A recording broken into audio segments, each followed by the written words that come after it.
നമ്മുടെ ഇൻവേർട്ടേഴ്സിൽ നമുക്കൊരു data logging facility available ആണ്. നമുക്കൊരു റിമോട്ട്ലി ഇൻവേർട്ടറിൻ്റെ പെർഫോമൻസ് നമുക്ക് അനലൈസ് ചെയ്യാൻ പറ്റും. നമ്മളിവിടെ 10 കിലോവാട്ടിൻ്റെ റിക്വയർമെൻറ്റാണ് നമുക്ക് കസ്റ്റമർ പറഞ്ഞത്. അപ്പോൾ നമ്മൾ എങ്ങനെ ചെയ്യാം എന്നുള്ളൊരു കാൽക്കുലേഷനും പിന്നെ ഫ്രണ്ട് എലിവേഷനിൽ വരാൻ പാടില്ല അതെല്ലാം കൺസിഡർ ചെയ്യുന്നുണ്ട്. ഇതൊരു ഏക്കൂര സ്ട്രക്ചറിൽ ഇതൊരു ഫ്ലാറ്റ് റൂഫ് ഏരിയ ആണെങ്കിൽ പോലും ഫ്രണ്ട് എലിവേഷനിൽ ഒരു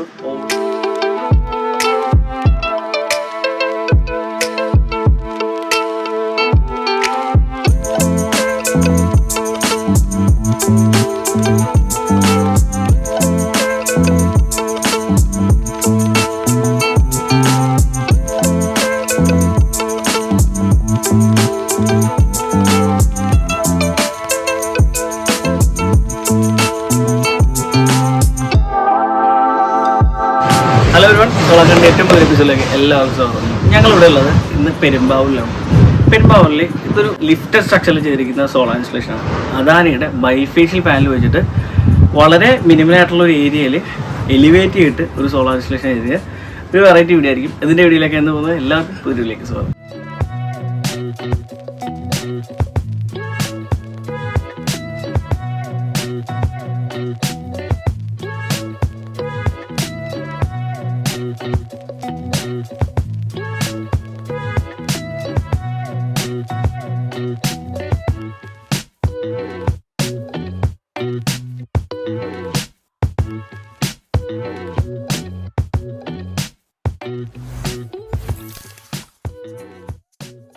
ഓക്കെ ഫ്രണ്ട്സ്, അപ്പോൾ ഇവിടുത്തെ ക്ലയൻറ്റുമായിട്ട് ഡിസ്കസ് ചെയ്യുന്ന സമയത്ത് ഇവിടെ വളരെ ക്ലിയർ ആയിരുന്നു റിക്വയർമെൻറ്റ് 10 കിലോ വാട്ടിൻ്റെ സിസ്റ്റം വേണമെന്നത്. പക്ഷേ ഈ വീടിൻ്റെ ഫ്രണ്ട് വ്യൂ നോക്കിയാൽ മതി, ഒരു ഓടിൻ്റെ സ്ട്രക്ചറിലാണ്. ഫ്ലാറ്റ് റൂഫ് ഏരിയ ആണ്, എന്നാൽ പോലും ഫ്രണ്ട് എലിവേഷന് വേണ്ടിയിട്ട് ഒരു ഓട് സ്ട്രക്ചറൊക്കെ ആയിട്ട് ചെയ്തിരിക്കുകയാണ്.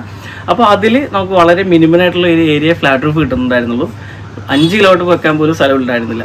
അപ്പോൾ ആ ഒരു ഏരിയയിൽ നമ്മളൊരു ലിഫ്റ്റഡ് സ്ട്രക്ചറിലേക്ക് പോവുകയും ബാക്കി ഫ്ലാറ്റ് റൂഫ് ഒരു ഏരിയ ഇവിടെ കിട്ടത്തക്ക രീതിയിലാണ് ഈ സിസ്റ്റം ചെയ്തിരിക്കുന്നത്. നമ്മുടെ വെൽഡിംഗ് ടീം അടിപൊളിയായിട്ടാണ് ഈ സ്ട്രക്ചർ കംപ്ലീറ്റ് ചെയ്തിരിക്കുന്നത്. അപ്പോൾ നമുക്ക് സ്ട്രക്ചറിൻ്റെ വിഷയങ്ങളിലേക്ക് പോകും. അപ്പോൾ നമ്മളിവിടെ ചെയ്തിരിക്കുന്നത് അറൗണ്ട് ഒരു 2 മീറ്ററോളം ഒരു ബെഡ് സ്ട്രക്ചർ നോക്കി അതിൻ്റെ മുകളിൽ 2 ലെയറായിട്ട് നടുക്കൂടി പാസേജ് കൊടുക്കുന്നതാണ് നമ്മൾ ഈ സിസ്റ്റം ചെയ്തിരിക്കുന്നത്. അദാനിയുടെ 535 വാട്ട്സിൻ്റെ 18 പാനലാണ് ഈ സിസ്റ്റം ചെയ്തിരിക്കുന്നത്. 9 പാനൽ ഇപ്പോൾ ഒരു അറയായിട്ടും വീണ്ടും അടുത്തൊരു 9 പാനൽ അടുത്തൊരു അറയായിട്ടാണ് സെറ്റ് ചെയ്തിരിക്കുന്നത്. അപ്പോൾ ഇവിടെ തന്നെയാണെങ്കിൽ ഇപ്പോൾ വളരെ മിനിമലായിട്ടുള്ള ലെഗുകൾ യൂസ് ചെയ്യുന്നുണ്ട്.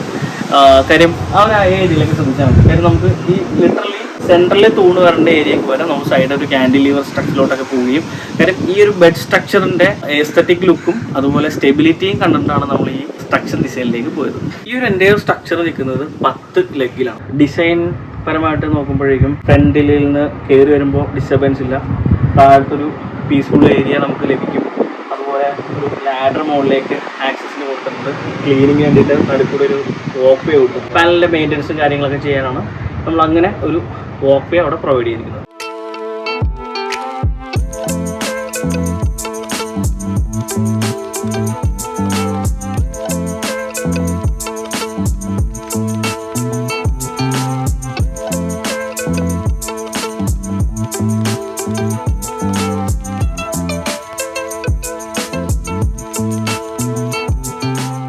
ഞാനിപ്പോൾ നിൽക്കുന്നത് നമ്മുടെ 10 കിലോ വാട്ടിൻ്റെ സ്ട്രക്ചറിൻ്റെ വാക്ക് വേയിലാണ്. അപ്പോൾ ഞാൻ പറഞ്ഞു 2 സെറ്റായിട്ടാണ് നമ്മളിവിടെ സിസ്റ്റം പാനൽസ് പ്ലാൻ ചെയ്തിരിക്കുന്നത്. അതിൻ്റെ നടുക്കൂടെ ഒത്ത സെൻട്രൽ കൂടെയുള്ള ഒരു വാക്ക് വേ. നമുക്ക് അത്യാവശ്യം ഈ പാനൽ സപ്പോർട്ട് ചെയ്യേണ്ടി ഇവിടെ നമുക്ക് നടക്കാൻ പറ്റും. ഒരു ഹാൻഡ് റെയിലിൻ്റെ ആവശ്യം ഇവിടെ ഉള്ളതായിട്ട് തോന്നിയില്ല. കാര്യം ഹാൻഡ് റെയിൽ വെക്കുമ്പോഴേക്കും നമുക്ക് തൊട്ടടുത്ത പാനലിലേക്ക് ഷെയ്ഡ് വരാത്ത രീതിക്ക് വേണം നമുക്ക് ഹാൻഡ് റെയിൽസ് പ്ലാൻ ചെയ്യുന്നത്. അപ്പോൾ അങ്ങനെയാണ് നമ്മളിവിടുത്തെ സിസ്റ്റം പ്ലാനിങ് ചെയ്യുന്നത്. നമ്മളൊരു സോളാർ സ്ട്രക്ചർ പ്ലാൻ ചെയ്യുമ്പോൾ ഫ്ലാറ്റ് റൂഫ് മൗണ്ടിനെ പകരം നമ്മൾ കുറച്ച് ലിഫ്റ്റ് ചെയ്ത് വെക്കുന്നതിനുള്ള അഡ്വാൻറ്റേജ് എന്നല്ല, നമുക്ക് താഴത്തൊരു ഏരിയ കിട്ടും.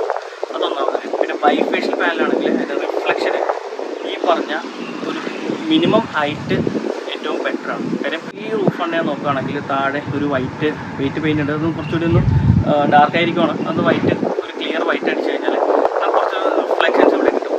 ആ റിഫ്ലക്ഷൻ കൊണ്ട് കൂടുതലായിട്ടുള്ള ഔട്ട്പുട്ട് നമ്മുടെ സിസ്റ്റം ജനറേറ്റ് ചെയ്യും. നമുക്കൊരു 10 കിലോ വാട്ട് ആവറേജ് ഒരു ദിവസം നമുക്ക് ഡെയിലി ജനറേഷൻ തരുന്നത് ഒരു 40-45 യൂണിറ്റ് ഇടയ്ക്കാണ്. അത് ബൈഫേഷ്യൽ പാനലിൽ വിത്ത് റിഫ്ലക്ഷൻ എല്ലാം കിട്ടിക്കഴിയുമ്പോൾ നമുക്ക് ഒരു 50-53 യൂണിറ്റ് വരെ നമുക്ക് പെർ ഡേ ആവറേജ് കിട്ടും. അപ്പോൾ അതുകൊണ്ട് തന്നെ നമ്മളൊരു സോളാർ പാനൽ ലിഫ്റ്റ് ചെയ്ത് വെക്കുന്നതിൻ്റെ സാധ്യത നമ്മുടെ റൂഫിൽ ഉണ്ടോ എന്നുള്ളത് ഉറപ്പുവരുത്തിയിട്ട് ഒരു സോളാർ പാനൽ ഇൻസ്റ്റാൾ ചെയ്യാം. നമുക്ക് എംഎൻആർ DBT സ്കീമിലും ലിഫ്റ്റഡ് സ്ട്രക്ചറിലേക്ക് ചെയ്യുന്നതിന് തടസ്സങ്ങളോ കാര്യങ്ങളോ ഒന്നുമില്ല. നമുക്ക് ഇത് ഇരുമ്പാണ്. നമുക്ക് ബേസിക്കലി നമ്മുടെ കൺവീനിയൻ്റ് അനുസരിച്ച് ലിഫ്റ്റ് ചെയ്തിട്ട് ഫാബ്രിക്കേറ്റ് ചെയ്ത് കാണും. നമുക്ക് ഓൺലി തിങ് പാനൽസ് ഒരു പർട്ടിക്കുലർ ആംഗിൾ മെയിൻറ്റെയിൻ ചെയ്യണം. ഒരു 10 to 15 minimum degree angle panel maintain ചെയ്യണം എന്നുള്ള ഒരു വാസ്തവമുണ്ട്. അത് കൺസിഡർ ചെയ്യുന്നത് നമുക്ക് എങ്ങനെ വേണമെങ്കിലും നമ്മുടെ യുക്തിക്കനുസരിച്ചും നമ്മുടെ കൺവീനിയൻ്റ് അനുസരിച്ചും നമുക്ക് പാനൽസ് ലിഫ്റ്റ് ചെയ്ത് യൂസ് ചെയ്യാവുന്നതാണ്.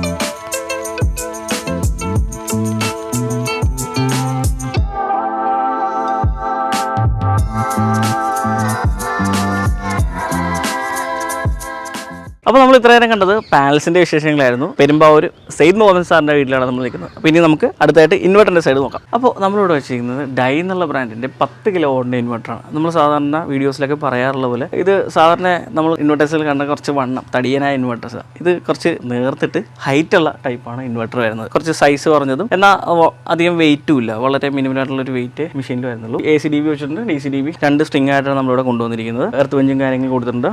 എർത്തിങ് എല്ലാം നമ്മൾ തൊട്ടടുത്ത് തന്നെയാണ് ചെയ്തിരിക്കുന്നത്. അപ്പോൾ ഇവിടെ യൂസ് ചെയ്തിരിക്കുന്നത് സാധാരണ നമ്മൾ എല്ലാ ഇൻസ്റ്റലേഷനിലും 2545ൻ്റെ കേബിൾ ട്രേ ആണ്. ഇതിൽ 4545ൻ്റെ കുറച്ചുകൂടെ കേബിൾസുകൾ കൂടുതലുള്ളതുകൊണ്ട് തന്നെ കുറച്ചൊരു വലിയ കേബിൾ ട്രേ ആണ് ഇവിടെ യൂസ് ചെയ്തിരിക്കുന്നത്. 10 കിലോവാട്ടിൻ്റെ സിസ്റ്റത്തിൽ നമുക്കൊരു ആവറേജ് ഒരു ദിവസം ഒരു 45നും 50 യൂണിറ്റിനും അടക്കം നമുക്ക് ഡെയിലി ആവറേജ് ഒരു പ്രൊഡക്ഷൻ കിട്ടുന്നുണ്ട്. അപ്പോൾ ഇന്ന് നമ്മളിപ്പോൾ ഷൂട്ട് ചെയ്യുമ്പോൾ 1 മണി ടൈം ആയിട്ടുണ്ട്. ഇപ്പോൾ നമുക്ക് അറൗണ്ട് ഒരു 24 യൂണിറ്റോളം ഇതുവരെ ജനറേറ്റ് ചെയ്ത് കഴിഞ്ഞിട്ടുണ്ട് സിസ്റ്റം. നമ്മുടെ ഇൻവേർട്ടേഴ്സിൽ നമുക്കൊരു ഡേറ്റ ലോഗിങ് ഫെസിലിറ്റി അവൈലബിൾ ആണ്. നമുക്കൊരു റിമോട്ട്ലി ഇൻവെർട്ടറിൻ്റെ പെർഫോമൻസ് നമുക്ക് അനലൈസ് ചെയ്യാൻ പറ്റുന്നതാണ്.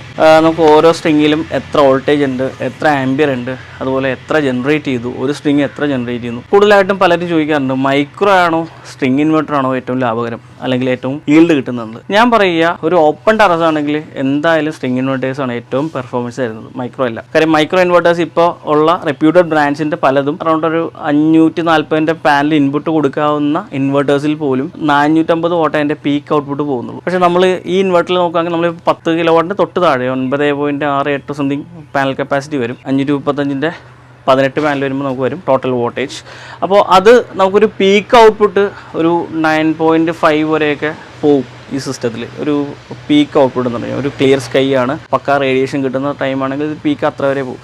ഞാൻ വരുന്ന സമയത്ത് ഒരു ഈ സിസ്റ്റം ഒരു അറൗണ്ട് ഒരു 8.6 വരെയൊക്കെ പെർഫോമൻസ് പോയിട്ടുണ്ടായിരുന്നു. നമുക്കത് റിയൽ ടൈമായിട്ട് നമുക്കൊരു ആപ്ലിക്കേഷൻ വഴി ചാർട്ട് വഴി അത് നമുക്ക് മോണിറ്റർ ചെയ്യാൻ പറ്റുന്നതാണ്. അപ്പോൾ ഞാൻ പറഞ്ഞു വന്നത് മൈക്രോയും സ്ട്രിങ്ങുമായിട്ട് കമ്പയർ ചെയ്യുന്ന സമയത്ത് നമുക്കുള്ള ഒരു അഡ്വാൻറ്റേജ് എന്ന് പറഞ്ഞാൽ മൈക്രോ ഇൻവെർട്ടേഴ്സിൽ നമുക്ക് ഓരോ ഇൻവെർട്ടറിൻ്റെയും പെർഫോമൻസ് നമുക്ക് അറിയാൻ പറ്റും ഒരു തേർഡ് പാർട്ടി ആപ്ലിക്കേഷൻ വഴി. പക്ഷേ ഇതിൽ നമുക്കത് അറിയാൻ സാധിക്കില്ല. 2 സ്ട്രിങ്ങിൻ്റെയും പെർഫോമൻസ് ആണ് അറിയാൻ പറ്റും. ഏതെങ്കിലും ഒരു പാനൽ വീക്ക് ആണെങ്കിൽ ആ സ്ട്രിങ് തന്നെ വീക്കാവും. നമ്മുടെ ഈ കേരളം പോലുള്ള സ്ഥലത്ത് ഇത്രയും ചൂടും മഴയും വേരിയേഷൻ തരുന്ന സ്ഥലത്ത് നമുക്ക് മൈക്രോ ഇൻവെർട്ടേഴ്സ് ഓപ്പൺ ഏരിയയിൽ കൊണ്ട് വെക്കുന്നത് അതിൻ്റെ കംപ്ലയിൻറ്റ് റേഷ്യോ കൂടുന്നതിന് വളരെ ചാൻസ് ഉണ്ട്. അപ്പോൾ അതുകൊണ്ടാണ് ഞാൻ പേഴ്സണലി മൈക്രോ സജസ്റ്റ് ചെയ്യാത്തത്. പക്ഷേ ഷെയ്ഡുള്ള ഏരിയ ആണെങ്കിൽ തൊട്ടടുത്ത് നമുക്കൊരു ബിൽഡിംഗ് വരുന്നു, മീൻസ് നമ്മളെ വീടിൻ്റെ തൊട്ടടുത്ത് തന്നെ വേറൊരു ഫ്ലാറ്റ്, ഒരു 10 നിലയുടെ ഒരു ഫ്ലാറ്റ് വരുന്നു എന്ന് വിചാരിക്കുക. അപ്പോൾ അങ്ങനെയുള്ള സ്ഥലങ്ങളിൽ നമുക്കതൊരു സ്ഥിരമായിട്ടുള്ളൊരു ഷെയ്ഡ് തരുന്ന ഒബ്ജക്റ്റാണ്. ആ സ്ഥലങ്ങളിൽ നമുക്ക് സ്ട്രിങ് ഇൻവെർട്ടറിനേക്കാളും മൈക്രോ ഇൻവെർട്ടറെ വർക്ക് ആവുള്ളൂ. കാര്യം അവിടെ ഒരു ഇപ്പോൾ 2 മണി കഴിഞ്ഞാൽ നമുക്ക് പാനലിലേക്ക് ഷെയ്ഡ് വീഴുമെങ്കിൽ അവിടെ നമുക്ക്